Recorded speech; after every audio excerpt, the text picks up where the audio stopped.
ready সাগর ready হাল দিয়ে নিতে আগে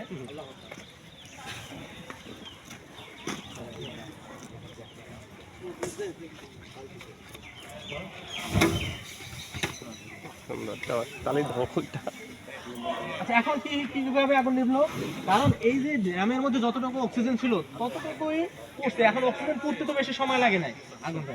অক্সিজেনের যখন এটা প্রবাহ বা ভিতরে ঢোকা বন্ধ হয়ে গেছে প্রবেশ পথটা আমরা বন্ধ করে আগুন নিভে গেছে এইভাবে আপনি অক্সিজেনটাকে আমরা চটে বসা এখন চিন্তা করেন এটা তো একটা ছোট ড্রাম বা ছোট সিলিন্ডার একটা রুমের আগুন কিভাবে নির্বাচন করবো একটা রুম কত স্কোয়ার ফিট হতে 15 ফিট বাই 20 ফিট ধরেন দৈর্ঘ্য প্রস্থ আচ্ছা একটা কম্বল আপনার কতটুকু দৈর্ঘ্য করতে হবে 5-6 হতে পারে ঠিক আছে এখন যদি আপনার কাছে দুইটা কম্বল থাকে তাহলে কতটুকু এরিয়া কভার করবে আপনি চিন্তা করতে পারছেন অনেকটা জায়গা না আর আগুন তো মনে করেন যেখানে লাগছে ছড়াই ছিটি থাকতে পারে কম্বলটাকে আপনি ভাঁজ দিয়ে ভিজিয়ে নিলেন সুন্দর করে এরপরে আপনি নিক্ষেপ করলেন নিক্ষেপের একটা কৌশল আছে আগে যদি বড় আকারে কম্বলটাকে করেন তাহলে কিন্তু সব জায়গায় কভার করবে না জাল নিক্ষেপের মতো জাল আছে না এভাবে নিক্ষেপ করে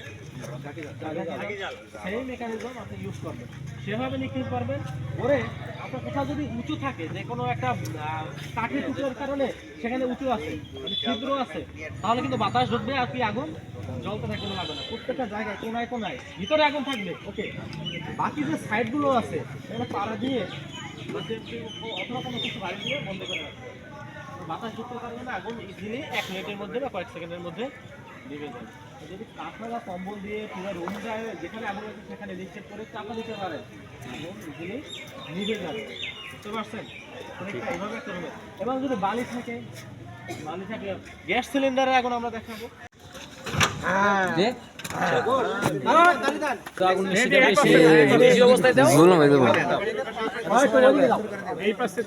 আগুন কমে গেল তো হনে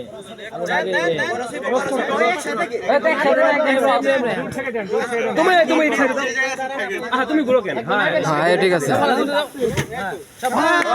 সাবাস সাবাস সাবাস ঠিক আছে আর ফাস্ট দিতে হবে দ্বিতীয়টা স্লো হয়ে গেছে তাহলে অপোজিট ভাবে নিতে হবে আগুনের শিখার আগে বেশি ছিল শুকিয়ে দিলে ঠিক আছে পর্দা কেটে দিলেন বা টান দিয়ে ফেলে দিলেন পরে আঙুল দিয়ে নিভানো যায় মানে ছিদ্র বন্ধ করবেন কয়েকভাবে ছিদ্র বন্ধ করা যায় দেখেন কয়েকভাবে ছিদ্রটা বন্ধ করবেন চাপ দিলেও বন্ধ হয় মানে আপনার এটা হলো যে যদি পাইপে লাগে আগুন পাইপ পুড়ে যাওয়ার পর এইভাবে আগুন চলতে থাকে তাহলে ছিদ্র চাপ দিলে কিন্তু আগুনের কাছে পজিশন থেকে না এই জায়গাটা যখন গ্যাসের প্রেসারে আগুনটা যখন গ্যাস বের হয় আর অক্সিজেনটা কাছাকাছি মেশে না গ্যাস আর অক্সিজেন মিশে আগুন জ্বলে তো এটা প্রেসারের কারণে একটু জোরে দেখাচ্ছি জোরে গিয়ে আগুনটা জ্বলে এই জায়গাটা কিন্তু ফাঁকা থাকে এখানে তাপ খুব কম লাগে আপনি যদি আগুন তো থাকেই না তাপও কম থাকে এরকম কাছে চোরের মতো আসতে মানে পিছনে দিলে আস্তে আস্তে দূর থেকে না এবং তাড়াহুড়া না পিছন থেকে গিয়ে ধরলে নিভে যায়